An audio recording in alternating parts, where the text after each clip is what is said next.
Yes, welcome. This is F Rap Critic. I'm your boy Malik 16. And no, you don't have to adjust your screen. This is three, the trio right back at you almost a year to the date from the last time you saw us. I Wow. got my special guest, my family back in the building. I'm gonna let them introduce themselves. This is my brother and my cousin. Who y'all be? I'm the DOC. Rahim, East Buffalo.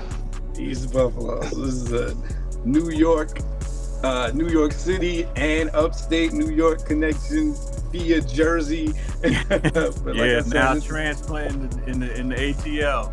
there we go. What up, cuz?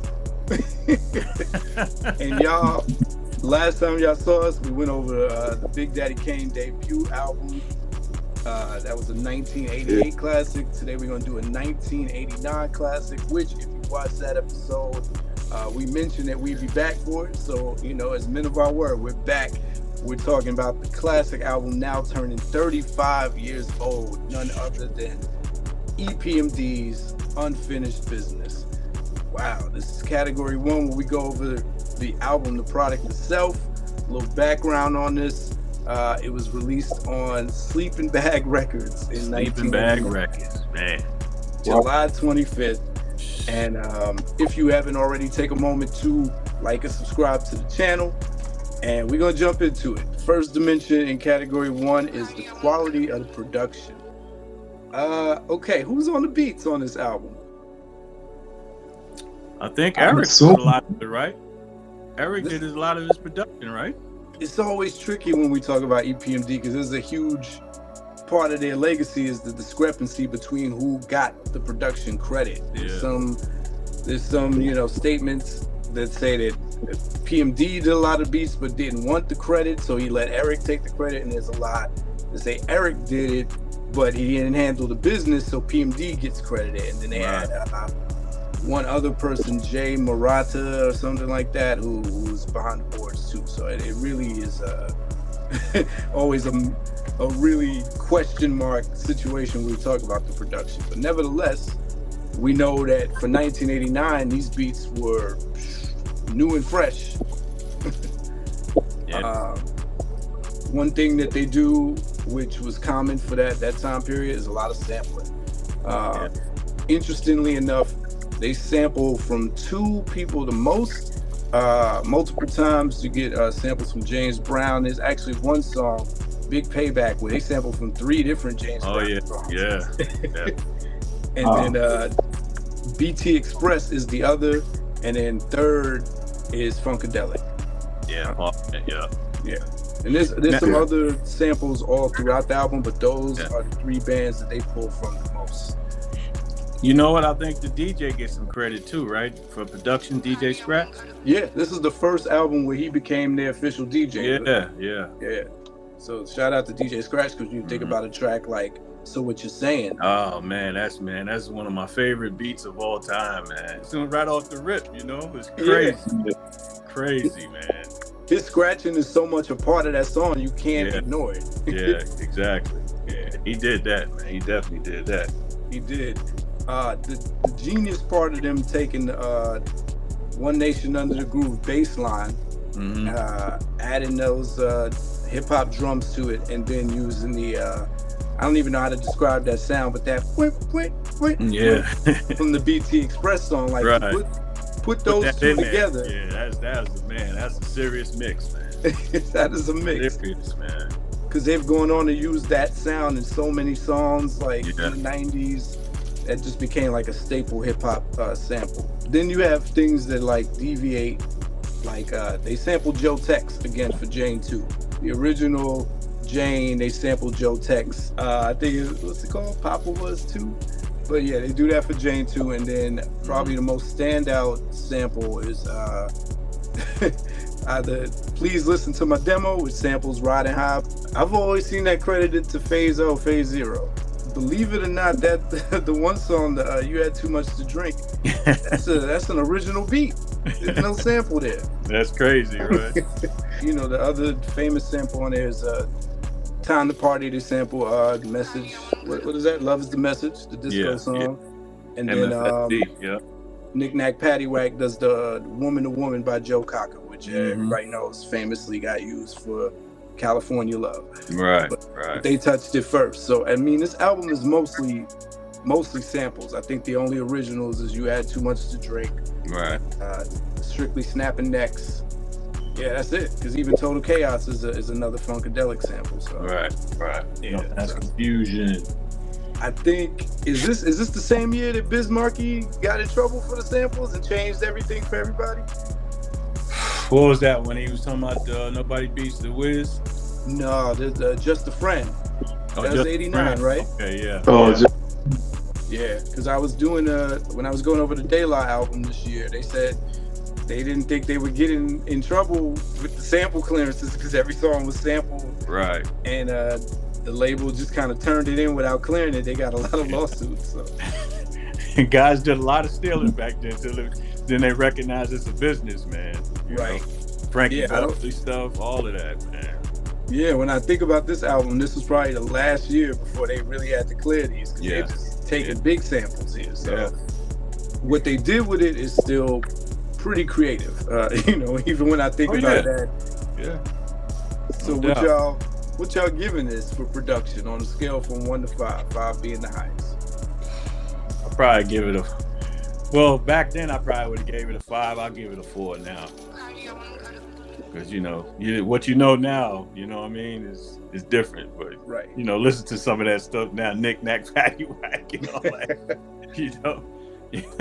Ain't nobody trying to hear that right now. So some of the sound quality ain't that clean. It wasn't mixed that great. And I will say that the original beats kind of lack. Like Strictly Snapping Necks, nothing really happens in that beat. It just kind of goes, and it goes for a long time. But Rod, what you give this 1 to 5? I agree with a 4. Okay. Dimension 2. How cohesive is the album? How well does it flow together? Well, like I said, from thinking of it from '89, because you didn't know any better, it flowed pretty well. Because I mean, it was a much anticipated album. Because the first album did good. So the second one starting off with that. So what you're saying? Yeah. It just took off from there. So. Yeah, I thought about what you said, how that just set it off. They didn't rev up the engine. They didn't. They went right to it. Yeah. And then it ends with It Wasn't Me, It Was the Fame, which is kind of more mellow. It's over that stylistics, People Make the World Go Round sample. Right. But they give you, kind of food for thought on that song. So the beginning is high energy. They, come in answering questions. And then the end is kind of giving you a little background and it's more mellow. Yeah. In between, you get all those modes. You get your rock song, you get your your smoother song, Please Listen to My Demo. At the party joint, the club joint. Yeah, so in between, I say they were at least mindful of how they wanted to begin and end the album. Yeah. I know, Rod, last time we did the Big Daddy Kane album, you said there was a song that just messed up the flow in the middle. The slow jam, right? Does it have any of those moments where the things just kind of take you out the listening experience? If you were the A&R and you were sequencing this album, would you have rearranged it any other way? Just off of recently hearing it, I can't say that. I don't think I. Yeah, when I think about the first 4 or 5 songs, it does what you want an album to do, right? First song out the gate, answering the questions, letting competition know we're back. Then you got you're rapping on Total Chaos and Get the Bozak. It's like, okay, let me hit you with some more hard raps. And then we go to Jane and Please Listen to My Demo. These are stories and girl songs. So it's like, okay, we give you a little bit of everything. Then you go to your party, your disco joint, which, some of the write-ups said this was an unnecessary song. But that was also the era. When I think about it. Yeah. Yeah. But, okay. So it sounds like it had a intentional flow to it. Doc, would you have rearranged it any other way? Or? I mean, I guess you could argue what you want to put last. I don't know where you would put You Had Too Much to Drink. It's really, hard to where you would put that one. So right. So for the most part, they played it safe. They put it. Yeah, they near played the it. end. Yeah, exactly. That's a good way of saying Yeah. they played it safe. Yeah. All right, what y'all giving this on a 1 to 5 for the cohesiveness? I'll probably give it another 4. Exactly. Okay, y'all still ranking it pretty high. So dimension 3 is the mood and tone, the intentional mood and tone. Y'all think they were trying to set anything in particular on this album, like a theme? I guess you learned something when they did the listen to my demo. It was the fame. You know, you learned a few things. Like you said, you know, they got a little personal about a couple things. So You get the impression that they're a lot more comfortable with who they are and where they're at in the game. Right. It's not. I think they're aware of the comparisons because PMD flat out says it on the first song. Yeah. They said we sound like the R and we were whack. Right. But this is you played yourself because the numbers don't lie. Basically, 30 days later, it went gold. Right. right. So they throughout the album they just double down and on. They just doubling down on that. Like, hey, we're here to stay. And they say it like that, right? The employee of the year, we're back to work. It's an ego-driven league. You know how that goes. Yeah, it's like, we are here to put our flag up and let you know that we are not sophomore G. We up here with the rest of y'all. Right.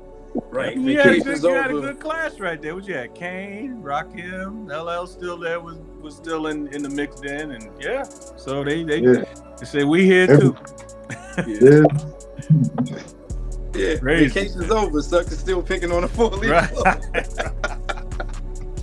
Right. Yeah, that's kind of the only theme here. I mean, we're in here. Did you pick up on anything different, right? Nah, it's pretty much from Strictly Business. I mean, it's the same thing. Y'all slept on me, but we coming, and you know what I mean, and we fly. We got money. That's the vibe I always got from them, Yeah, I mean, you could argue that's a kind of weak tone to set. So when y'all think about classic rap albums, and you think about something like It Takes a Nation of Millions to Hold Us Back, where they definitely had a tone they wanted to set. This is the theme of this album. Well, even Daylight, 3 Feet High, they had a definite theme for that album. On a scale from 1 to 5, what are y'all giving this for that? Probably a 3 because they proved themselves. You know what I mean? So I would give them a 3. Okay. I'll give 3.5. 3.5. Yeah. 3.5. Okay. All right. So Dimension 4, the song distinction versus the repetition of words and sounds. So how repetitive do the beats get on this album? Is there any point where y'all listening and track 9 sounds like track 3 to y'all, or every beat? Nah, they pretty much do separate each song. They pretty do that too much. I mean, I give What's Name credit because it's just for him singing on some of them verses. It's just got a lot of cojones, man.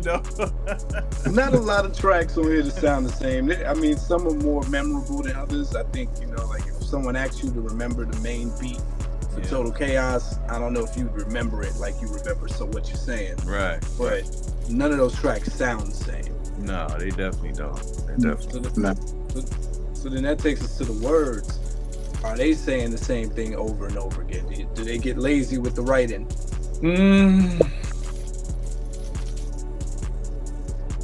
No, I say no. It's 1989. It's common to spell your name out or say your name a bunch of times. So that's not lazy. Regular. That's more like that's on regular. purpose. Right. That's regular. Right. I'm going to say PMD a bunch of times. Mm-hmm. I'm going to say ERCK. Green Eye Bandit. The Mike Doc. Other than that, no, they actually have a lot of different words and references. They pull in from a lot of things from the times, things like Gigantor and Man, that was crazy. Yeah, because when I listened to it again, I'm like, man, a lot of these people don't know half of that stuff he's talking about, man. Yeah, I think was that Paris? That was Paris. That was Paris. Yeah, that was Paris. Yeah. But yeah, I mean their references are off the hook sometimes, like the Greek man Plato. I mean, if these guys, if I get Dominique to listen to that right now, she would know who the hell Gigantor is, man. Right. I only know it because of Theo. Theo had to show me the Gigantor. That's crazy, man. All right, so not a lot of repetition at all for words or sounds. What y'all giving this on a scale from 1 to 5? Go ahead, Rob. I'll let you go first.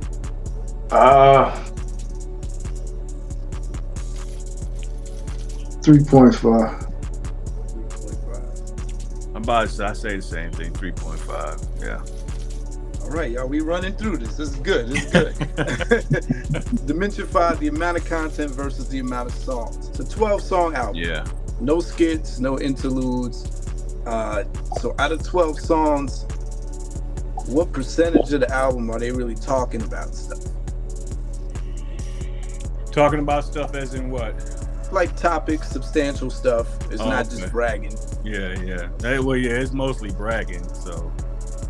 But out of 12, I mean, they go some spaces. I think, what were you saying, Rob?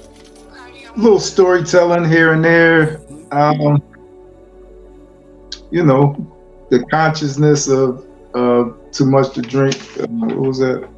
You had too much to drink. It wasn't me, it was the fame. That's something. The two girls song, even though they might get silly, like Who's Booty? And Jane, they do take you to different places on those. And please listen to my demo. So what's that? Is that 5, 6? That's 5. Yeah. Yeah, that's 40% of the album. So not bad. Yeah. That's better than what some other 80s albums were giving you. I tell you, or some albums today. Yeah. I just did. I went over the Funkified album by the Brat. She wasn't talking about the damn thing on that album. All right, what y'all giving this for? Since it's 40% substantial, topical, what y'all giving this on a scale from 1 to 5? I give it a 4.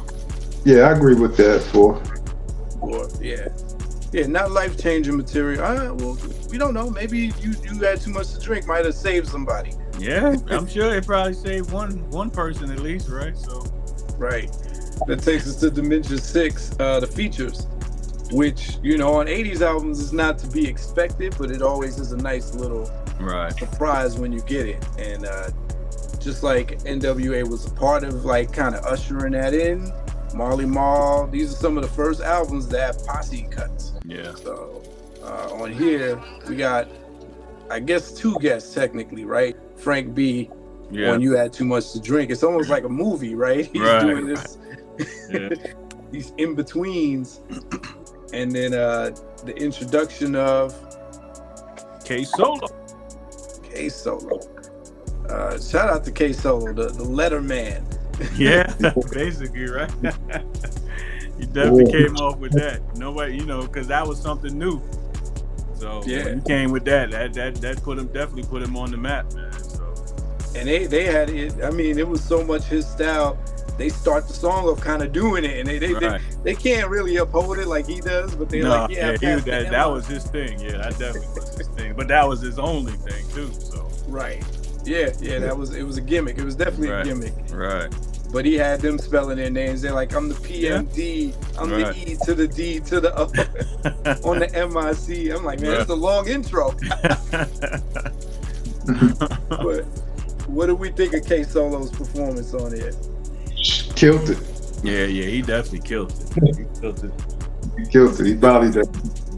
The reason I love having y'all for the 80s albums, eventually we'll start doing some 90s ones, but I love doing these albums with y'all in particular because, one, I'm introduced to half of these albums by looking through Doc's old collection. But the other part, y'all were there for the impact. Like, was that like a big deal? Oh, when people that's talking about it? Definitely, yeah. When he came out, He woke everybody up with that one.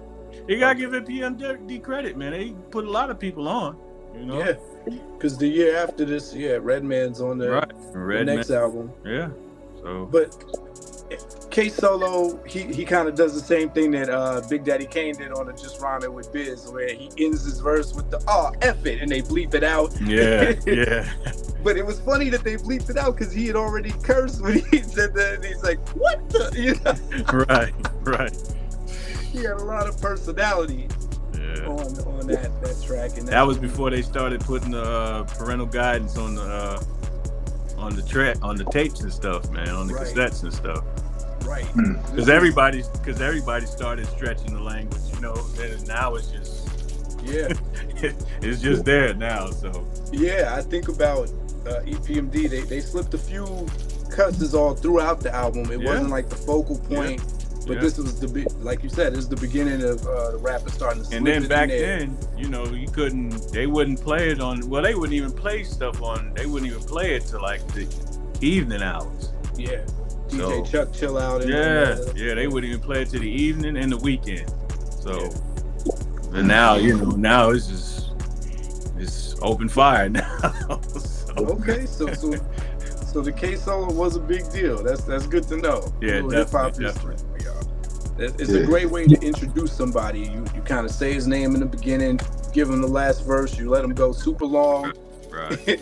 Till it fades out. He doesn't even get to finish his verse. They're like, all right. Yeah, fade to black. All right, what we giving the features on a scale from 1 to 5 on this? I gotta give K-Soul 4.5 on that one. Wow.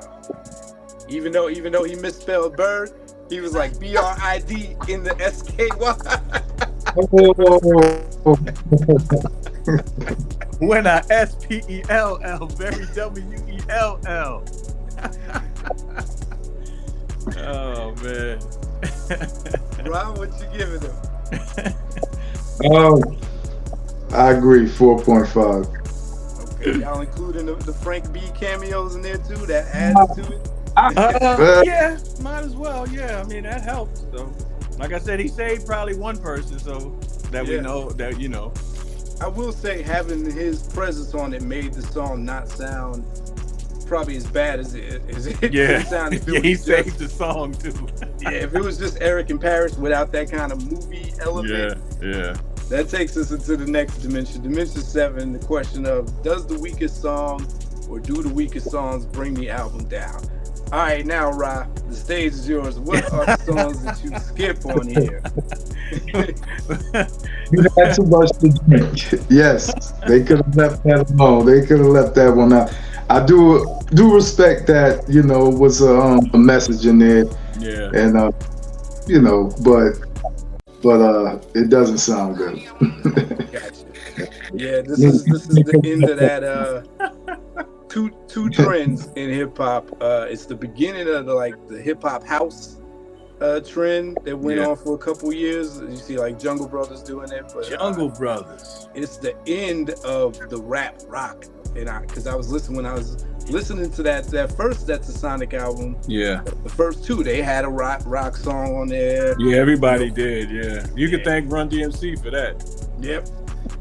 And when we talk about this DOC album, he got a rock song. Yeah, he got one on there too. Yeah. So that definitely did Run DMC credit all the way. And this was the last year. After this, the rappers took a hint. They were like, okay, we don't have to.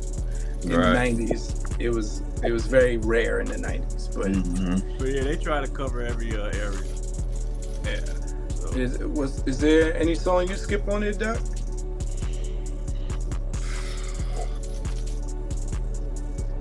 Probably the same joint Rod's talking about. I mean, you know, you had too much to drink. You know, it was funny for a second. You know, so yeah, it's also long. That doesn't help when they just. Yeah. You got to know when to cut it. That's how I feel about Strictly Snapping Necks. That's probably the weakest one to me. It's like, okay, this didn't need to be the whole 3 verses. It could have been real short. So, okay, which y'all know how this works. 5 means it didn't have any real effect, even though you don't like it. 1 means it really messed up the listening experience for you. So anything between there. Yeah, I guess I would have to drop that to a 3. Okay. 3.5, Rob? 3.5? Rob's gonna say like 2. He can't put that 5 on there, man.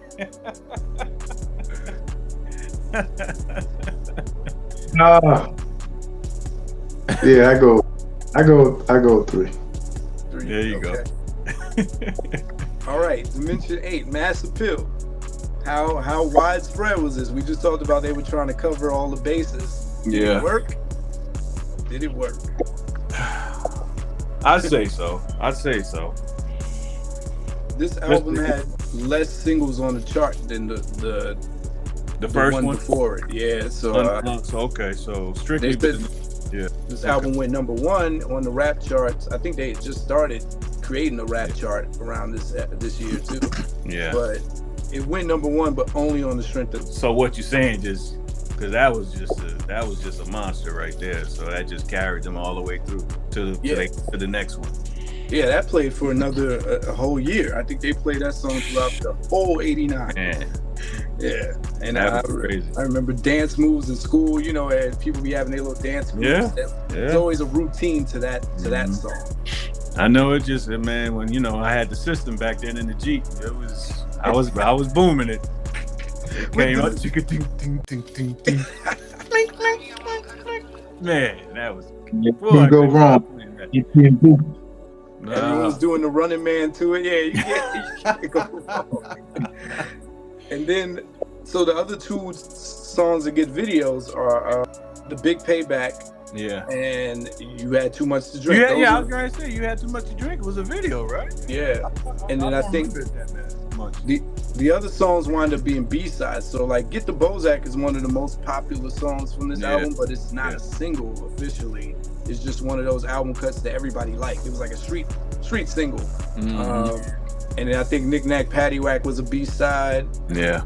And Jane 2, I don't know. It was either Time to Party or Jane 2. It might have been Jane, because they ran with that Jane too. So yeah. And I feel like Please Listen to My Demo used to get played on the mix shows too. Yeah, they used to play that they used to play that. They definitely used to play that. But You Had Too Much to Drink, it definitely sounds like a song someone forced them to make, or something happened to someone they know and they felt inspired to make the song. Yeah, something like that.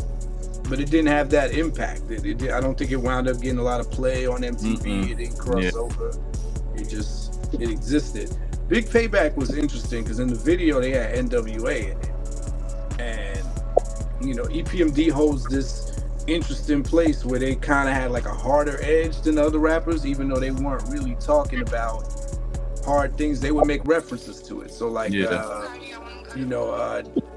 Eric Sermon, and he'll say some lines like, should I grab my 9, or should I grab my gun? Right. No, I won't do it.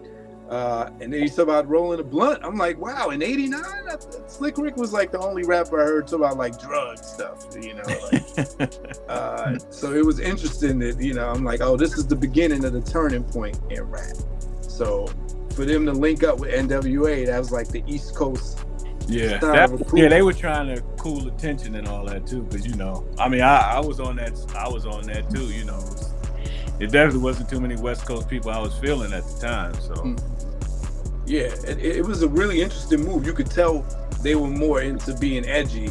Yeah, even though they weren't doing too much edgy stuff themselves, but they were right on that border. Them and Slick Rick, they were pushing those late '80s boundaries. Yeah. And, they were trying to get people to open their ears up too, which took a while. At least it took a while for me.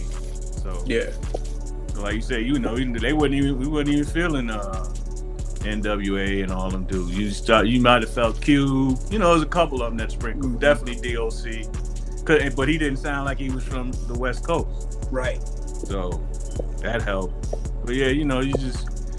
Eventually, when you open your ears, you see they got skills too. I don't know. I think about that time, and we still was feeling it.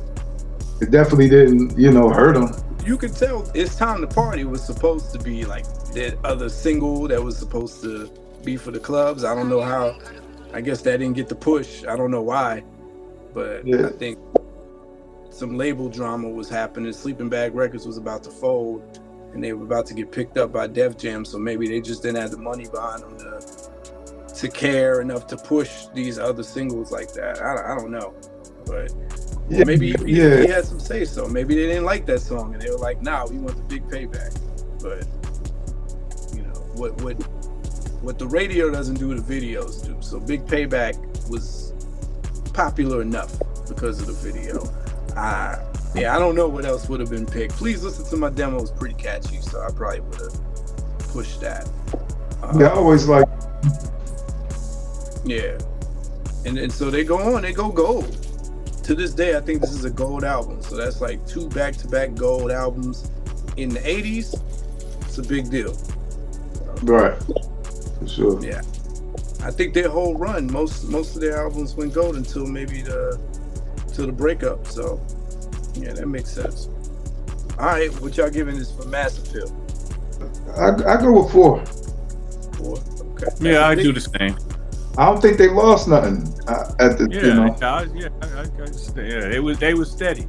So okay, y'all are generous, because I'm thinking of the other albums. So I did Big Time by Heavy D, and I did Houdini. The Escape.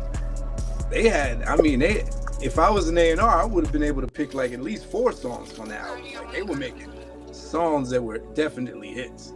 The fact that you gotta like. Both of y'all had to like stretch your ears to figure out. Y'all gonna put it up there with those? Even Run DMC's first joint, they had like at least 4 hits on there. Yeah, that's a good point. But I mean, like I said, they were steady, man. So I could live with a couple of clunkers. Okay. All right, so the answer's not changing. Okay, I'm just giving y'all. Yeah, I ain't gonna change. Yeah. Same with you, Rod. You're not changing.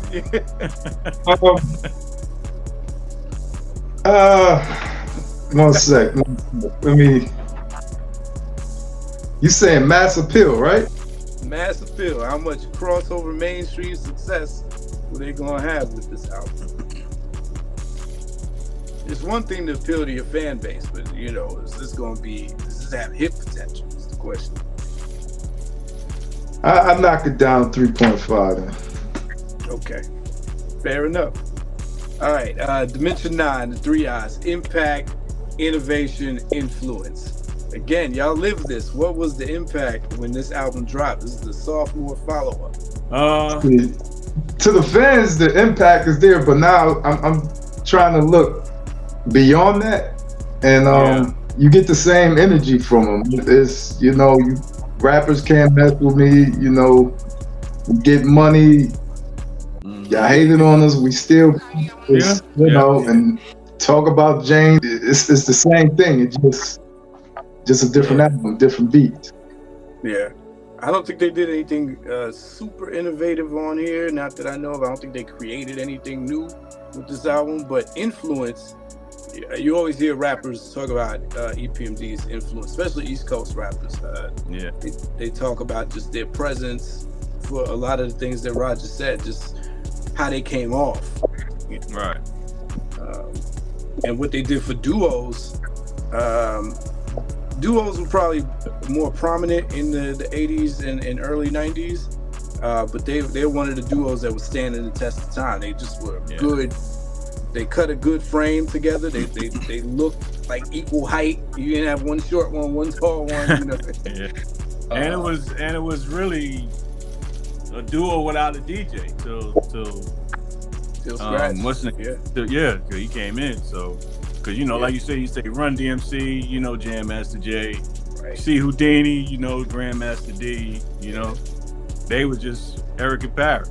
Yeah, so that was a big deal. I didn't even think about that. You had some that tried, but they were there. They and this was the album that like put them in they cemented them. It's like, no, we're not the rookies anymore. We're here, right? Right. So, I've heard comparisons. I've heard Mobb Deep was like the second coming of EPMD in the 90s. I've heard stuff like that. Yeah. And then Redman always gives them their props for being a big influence and so on and so forth. So it's there. I don't know if this is like the album that a lot of people reference, like, oh, this is the album, but it had some kind of influence and has some impact. I think about what you said, man, popping it in the Jeep, man. This was definitely a Jeep-ready album. Yeah. And you used to have the Benji box to pull out. Yeah, good old days, boy. What y'all giving this for the impact, innovation, and influence? Yeah, I stick to the 4. I stick to my 4. Okay. Yeah. You know what? That album cover helped too. Oh yeah, sitting on the Benzes, right? Benz and the IROC on the beach, chilling with the fisherman hats. That is a big deal. Yeah. Fashion statement. Yeah, that's why we rocking the caps today. Yes, sir. I'm gonna go with 4. Okay. I was waiting for like a right. You waiting for the 0.5 somewhere? He's making a serious face before he says what he says, so I'm always bracing myself. All right, final dimension, the overall timelessness and uniqueness of this album. So in the Hall of Fame of classic rap albums, does this still stand out, and does it still stand the test of time? We're going to put this up here with Raising Hell by Run DMC and It Takes a Nation and Only Built for Cuban Links. We're going to put it up there? Nah, that ain't. Like you said, at that time, you know, with all that stuff back in '89, it sounded so cool back then. But yeah, I don't. Only so what you're saying can carry it so far, man. Yeah. I think about the fact they touched some of these samples before a lot of rappers did, right? We talked about how Knick Knack Paddywhack came before California Love. Get the Bozak came before Get At Me Dog. So, you know, they did some things, but I don't know if, you even said earlier, like, if you try to put Knick Knack Paddywhack on right now, it won't garner the same interest. The disco tracks won't make it. Too much to drink probably wouldn't make it. I mean, you know, like I said, it's a little ha-ha, but yeah. What these guys are doing now, that ain't nothing. So right. Yeah, so what you're saying is really the thing that carries this album. You got to be a fan, I think, to like some of the other stuff. I like what they did on It Wasn't Me, It Was the Fame, but I just don't know. So I mean, it was definitely memories for me, you know, just listening to it, man. It just, you know, he definitely takes you back, you know. So I appreciate that part, definitely, you know. Gotcha. But to carry it now, I don't see it. I don't see it. Right. Yeah, I mean, it's still classic. It ain't up there with you know, like with some of the albums you mentioned, the Cuban Links and things like that. But still enjoy it. Still, yeah, like Doc said, yes, you know, when you go back and listen to these joints. But yeah, some things, of course, didn't age well though. Yeah, I think they would tell you that. Yeah, you know? Yeah, I appreciate that honesty. I love when the rappers themselves could say, "Nah, this could have been better." I wait for that. I really. Yeah. That's why I do the channel. You know, when I do get them on here and I interview the rappers, I love when they're able to say, "Nah, I didn't like that." Because you know. Yeah, OC. Yeah, I like the OC was very hard on himself. Yeah, he was pretty honest. He was like, I hadn't grown into myself yet. I hadn't evolved. All right, what y'all giving this for timelessness? You know, again, 5. You put it up. If you put it at 5, you put it up there like it's a flawless classic. If you put it at 1, it's still a classic, but it needs some work. It couldn't. Yeah. No, my 3.5. Okay. Yeah, I'm with that. All right. I have to get away from the 4. I couldn't put that a 4, man. Fair enough. On that note, that concludes the Category 1 review of this classic album, turning 35 years old. 35. Unfinished Business by EPMD. Join us for Category 2, where we go over the rap performance on this album. you'll hear Rahim get a little bit more in his bag because he's a rapper himself. So I know what it is. Till next time, F for Rap Critic. They talk about it while I live it. Word to meth.